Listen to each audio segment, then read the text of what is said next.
Hey there, and welcome back. I'd like to start this episode just kind of structuring it around the initial idea that I started this on, which was, dealing with the loss of my mother and hopefully having a discussion with people about, dealing with the loss of their parents and uh, the processes, I guess, that we go through while we do that. And it's certainly been an interesting road for myself. I have looked at a few articles and things like that to try to understand the process as I guess the medical professionals understand it and the grieving process. And it's certainly been interesting to say that I don't think I fall too far outside the norm in the process. And I think one of the interesting things that I would have to admit would be that I don't think I've known exactly where in the process I am at any given moment. And I think that's part of the roller coaster that we go through. So, what I want to do is I'll bring up the article and I will also post a link to it in the description. And then what I did is I just basically read it and then just tried to compare it to my own experience and have an honest internal conversation with myself about where I was at with things. So it was this particular article here, and I'll just bring it up.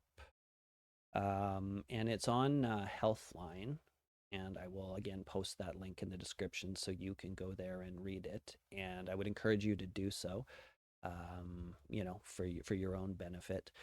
And what I'll do is I'll just go through this. And really, this is just kind of a conversation as if you ran into a friend in a coffee shop who you've known for a lot of years and they went through the same type of thing. And the topic comes up and you just kind of start discussing, how things are going and how the process has been. And that's really what I want it to be. And you'll see at the end they do, talk about professional help. And I'll get to that as well, which is I don't think is anything to ignore as well. So the article was the grief of losing a parent is complex. Here's how to start navigating it. And the titles are validate your feelings, fully experience it, care for yourself, share memories, honor their memory, forgive them, accept help, embrace family, consider support groups, talk to a therapist, and then the final one was a takeaway. So we'll do that kind of in that order because I think they've structured this very well. So in terms of validating my feelings, I had a lot of trouble with this because I had a lot of trouble locating myself within the overall process. I had suppressed a lot of the emotions. So a bit of background: my mother was actually with me when it happened and when she actually had a stroke, and so I was there for the whole thing and had to call the hospital the ambulance, and they had to come out and, we had to go through that process. She had to go to the local hospital, then get transported to a bigger one. Within that transportation between the smaller hospital to the bigger one, she went into, I guess, you know, a non-responsive state. And so when she got to the bigger hospital, they called me and said, you're if you're able to, you're going to want to come out here because we don't know if he's going to pull through. So obviously at that point, that had been, kind of 5 or 6 hours of going through all this. And I'd certainly found at that point when I was dealing with it, it was weird. There was like a kind of a click in my mind where I just kind of turned everything off emotionally and just kind of understood what I was about to deal with or potentially deal with. And so I had to kind of be the strong one and pull everything together and not overreact and all those types of things. And I mean, I was able to do that, but I think within that process, I didn't fully deal with it for a longer period of time than maybe, if it had been very distant or something like that. And certainly I don't envy anyone that loses, a close loved one far away and doesn't get to say some of those final words.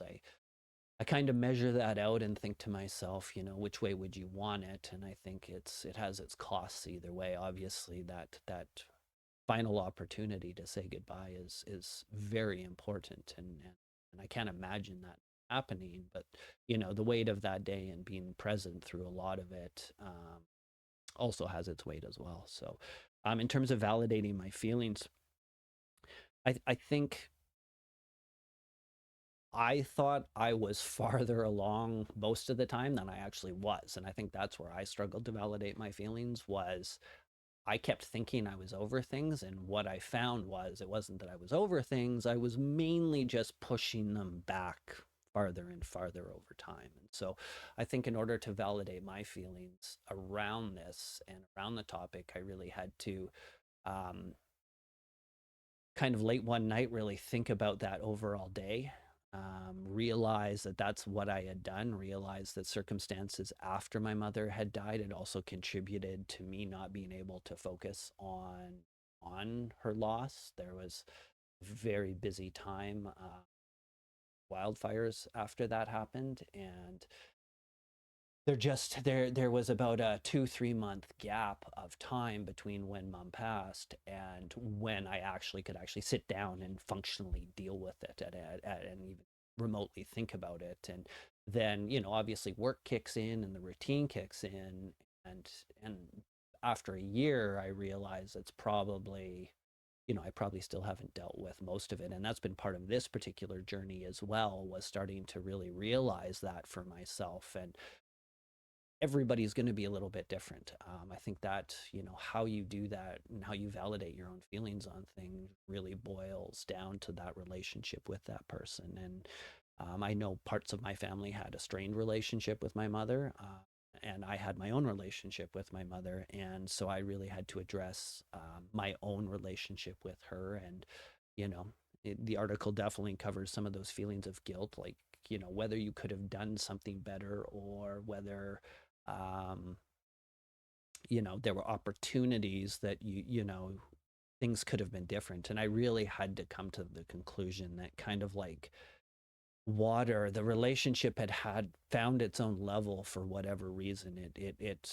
There wasn't an opportunity necessarily to improve it, because at a certain point, when dealing with sometimes with elderly parents, my mother had become very set in her ways. And it just, there was little things like even being able to reminisce with her on times when I was growing up. Just it brought back too many bad memories for her, and then it would turn into a negative conversation that was just not something that was going to end up being productive. And that was something I had to address, was saying, you know what, I can't change a lot about what's happened at this point, and I did the best I could, and that's all I can really go off of now. Because maybe opportunities were there, but there was a lot of times where it also wasn't there. And that's something I had to do to kind of work my way through that.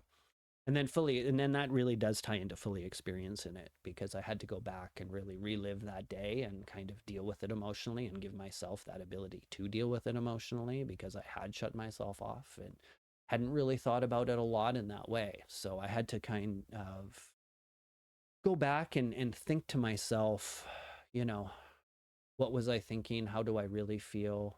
Obviously it was important that, I was able to deal with everything that day. But there was a real realization that it had kind of stalled from that point on, and I really needed to think about mom and think about, the time, and think about all these things, and really just, even to some degree experience the good and the bad again, just to remember, the balance there, and why things happened the way they did, and maybe not turn it into something that it wasn't, I guess you could say. I guess that's the hard thing, is maybe there's like, if you have guilt, then you kind of beat yourself up thinking that it should have been a different way. And in a lot of ways, it may or may not have been possible for it to be any different.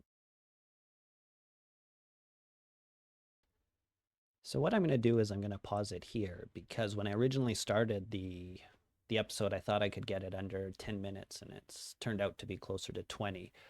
So what I want to do is just break it up into two and just have a quick discussion about those initial points. And so I guess to create that dialogue or that conversation, and I won't leave any, long pauses necessarily for you to think about things, but if you need to, you can always pause it and answer it like there's somebody sitting in the room with you as a question. But I guess the question is, how did you find it in the months and or I guess the weeks and months after, and were you able to validate your feelings? Were you able to address your feelings? Did you struggle to deal with the loss? And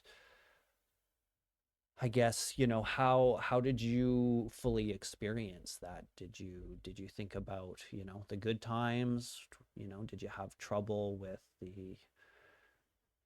the thought that maybe opportunities were lost and now you can't have them, or any of those types of things? And I think a lot of that's going to depend on the nature of the relationship you had with the individual, and how positive or negative, it's going to drive a lot of those feelings. But I guess what I'm getting at is more about like what the shared experience is with everybody. And did they what was the timeline? Like, how long did it actually take for you to get over it, and not have it be a part of maybe every day, and then, for those that have dealt with it longer than the rest of us, and I've talked to a few people, and they say it never really goes away. There's little things and little um, reminders that come up in your life that make you think back. And are you able to address those, and at least kind of I guess come to peace with the situation? So that's kind of what I'm interested in, is feedback, and hopefully, you got some benefit from this, or will get some benefit from the discussion. And if you're